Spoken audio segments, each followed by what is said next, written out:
आप सभी का दिव्य साधना चैनल में बहुत बहुत स्वागत है। आज हम बात करेंगे आषाढ़ महीने की शुक्ल पक्ष की हरिशयनी एकादशी के विषय में।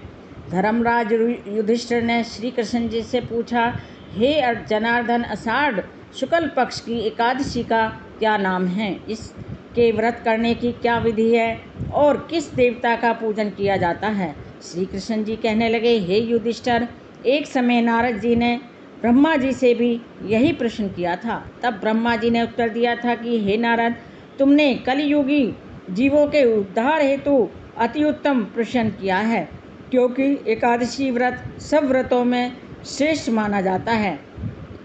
इस व्रत के करने से समस्त पाप नष्ट हो जाते हैं और जो व्यक्ति इस व्रत को नहीं करते हैं वे नरकगामी होते हैं।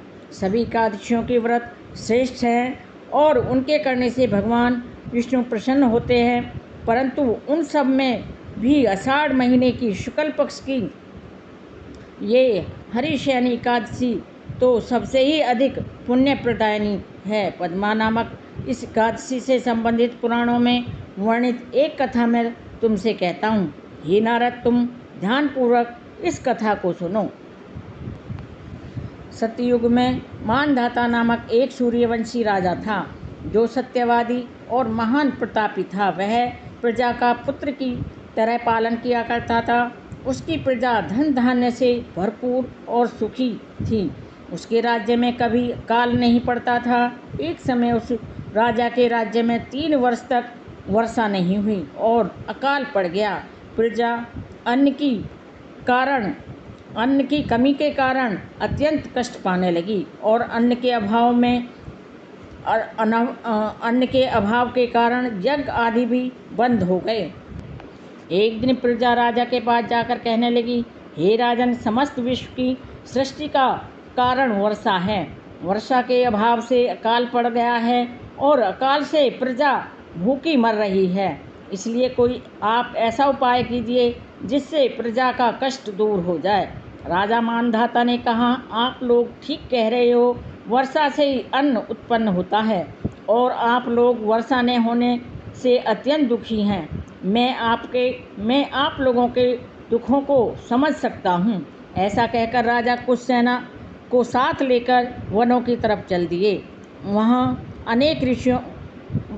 अनेक ऋषियों के आश्रम में भ्रमण करता हुआ अंत में ब्रह्मा जी के पुत्र अंगिरा ऋषि के आश्रम में पहुंचा। वहाँ राजा ने घोड़े से उतरकर अंगिरा ऋषि को प्रणाम किया। मुनि ने राजा को आशीर्वाद देकर कुशल क्षेम के पश्चात उससे आश्रम में आने का कारण पूछा। राजा ने हाथ जोड़कर विनती भाव से कहा, हे भगवान, सब प्रकार से धर्म का पालन करने पर भी मेरे राज्य में अकाल पड़ गया है।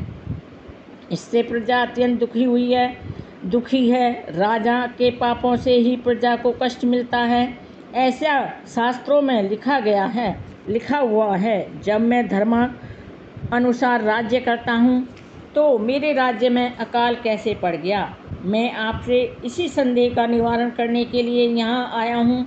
आप कृपया करके मेरे इस संदेह का निवारण कीजिए और साथ ही प्रजा के कष्ट को दूर करने का कोई मुझे उपाय बतलाइए। राजा की ये सब बातें सुनकर महर्षि अंगिरा ने कहा, हे राजन, यह सतयुग सब युगों में उत्तम युग है। इसमें धर्म के चारों चरण उपस्थित हैं, अर्थात इस युग में धर्म की सबसे अधिक उन्नति है। लोग ब्रह्मा की उपासना करते हैं और ब्राह्मणों को ही केवल वेद पढ़ने तथा तप करने का अधिकार है, परंतु आपके राज्य में एक शूद्र तपस्या कर रहा है। इसी दोष के कारण आपके राज्य में वर्षा नहीं हो रही है।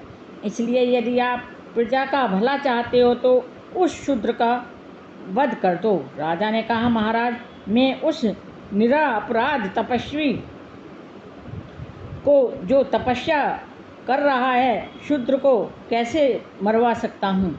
आप इस दोष से छूटने का कोई अन्य उपाय बताइए। तब ऋषि कहने लगे, हे राजन, यदि तुम अन्य उपाय जानना चाहते हो तो सुनो। आषाढ़ महीने की शुक्ल पक्ष की पद्मा नाम की एकादशी, जिसे हरिशयनी एकादशी भी कहते हैं, उसका व्रत विधि पूर्वक करो। इस व्रत के प्रभाव से तुम्हारे राज्य में वर्षा होगी और आपकी प्रजा सुख पाएगी।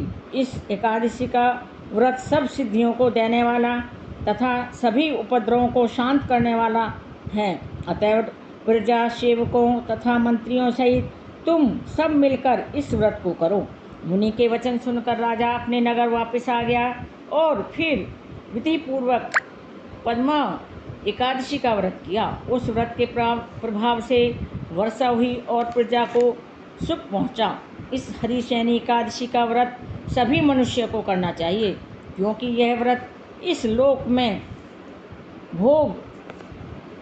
में भोग और परलोक में मुक्ति का देने वाला है। इसकी कथा के पढ़ने से, सुनने मात्र से ही मनुष्य के सभी पाप नष्ट हो जाते हैं। यह थी मेरी पद्मा एकादशी अर्थात हरिशयनी एकादशी की व्रत कथा। मेरे वीडियो में अंत तक बने रहने के लिए आप सभी का कोटि कोटि धन्यवाद। नमस्कार।